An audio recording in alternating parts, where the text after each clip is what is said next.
अब बात करेंगे मुंबई उपनगर के अंतर्गत आने वाले गोरेगांव पश्चिम स्थित पत्राचाल इलाके की, जहां का विकास कार्य कई सालों से लंबित पड़ा हुआ है। लेकिन यहां महाराष्ट्र के गृह निर्माण मंत्री जितेंद्र आवाड़ पहुंचे, जिन्होंने यहां के रहवासियों को आश्वासन दिया कि अब उनके सपनों का घर उन्हें जल्द मिल जाएगा। मुंबई के गोरेगांव पश्चिम के सिद्धार्थ नगर इलाके में स्थित है यह पत्राचाल, जिसका उद्घाटन होने से पहले ही यहां राज्य के गृह निर्माण मंत्री जितेंद्र आवाड़ पहुंचे। आवाड़ ने यहां की स्थानीय जनता से मुलाकात की और उन्हें जल्द ही घर देने का वादा किया। इस मौके पर उन्होंने कहा कि जब मैं विरोधी पक्ष में था तभी से इस प्रकल्प के बारे में सत्ता पक्ष से सवाल कर रहा था। उन्होंने कहा कि यदि कोरोना वायरस का काल नहीं होता तो यह प्रकल्प 1 साल के भीतर पूरा हो गया होता।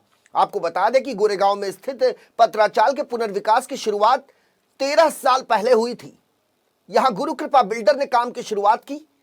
कुछ घरों का निर्माण तो किया गया, लेकिन प्रकल्प को पूरा नहीं किया गया।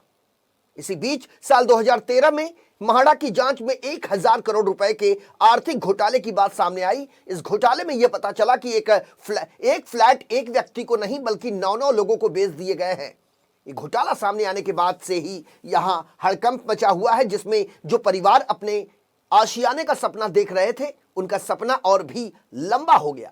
इसके बाद म्हाडा ने बिल्डर से योजना छीनकर प्रोजेक्ट को खुद पूरा करने का निर्णय लिया, जिसके बाद स्थानीय लोगों को एक उम्मीद की किरण नजर आई। लेकिन 3 साल बीतने पर भी म्हाडा ने भी कुछ नहीं किया। पहले से बेघर 672 निवासी परिवार वाले किराए के मकानों में रहने के लिए मजबूर हैं।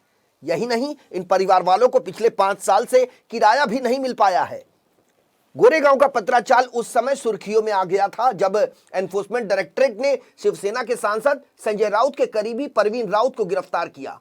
बताया जा रहा है कि प्रवीण को 1034 करोड़ रुपए के फ्लोर स्पेस इंडेक्स यानी एफएसआई घोटाले के आरोप में गिरफ्तार किया गया। गुरु आशीष कंस्ट्रक्शन को पत्राचाल में तकरीबन 3000 से ज्यादा फ्लैट बनाने थे, जिनमें से 672 मकान पत्राचाल के निवासियों को दिए जाने थे। लेकिन इसके बदले गुरु आशीष कंस्ट्रक्शन को अतिरिक्त एफएसआई जो मिलनी थी, उसने पत्राचाल के निवासियों को घर दिए बिना इस अतिरिक्त एफएसआई दूसरे बिल्डरों को तकरीबन 1034 करोड़ रुपए में बेच दी है। लेकिन अब जो खुशखबरी सामने आई है उसके मुताबिक यहां महाराष्ट्र के गृह निर्माण मंत्री जितेंद्र आवाड़ ने स्थानीय रहवासियों को भरोसा दिलाया है कि उनके सपनों का आशियाना उन्हें जल्द मिल जाएगा। ये मेरी तीसरी चौथी विजिट होगी। मुझे याद है मैं जब मंत्री बना था तो लगभग 1 हफ्ते में मैं यहाँ आया था इनके लोगों की मांग के हिसाब से। और 2016 में इस प्रकल्प के बारे में मैंने देवेंद्र जी फडणवीस, जब मैं विरोधी पक्ष में था, सत्ता पक्ष को सवाल किया था इस प्रकल्प के बारे में। तब उन्होंने कहा था कि मैं सब एनओसी रद्द कर रहा हूँ और इसके ऊपर पुलिस केस भी दायर होगी। तो तभी से लड़ता हुआ विरोधी पक्ष का एक आमदार अब ये बिल्डिंग बनाने के लिए गृह निर्माण मंत्री बन गया है।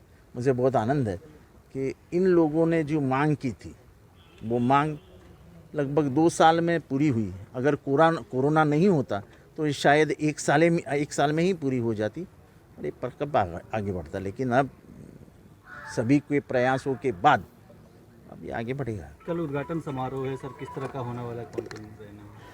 ये बम्बई का बहुत बड़ा प्रकल्प है और ख़ास करके म्हाडा से जो लोगों का प्यार है वो जताने का ये प्रकल्प है। लोगों का एक विश्वास है पूरा बड़े बम्बई में कि म्हाडा काम कर सकती है और कर दिखाती है। म्हाडा हमको संभालती है। ये उन प्रकल्पों में से एक है जहाँ लोगों का फिर से एक विश्वास बैठेगा कि म्हाडा को कोई अल्टरनेटिव नहीं है।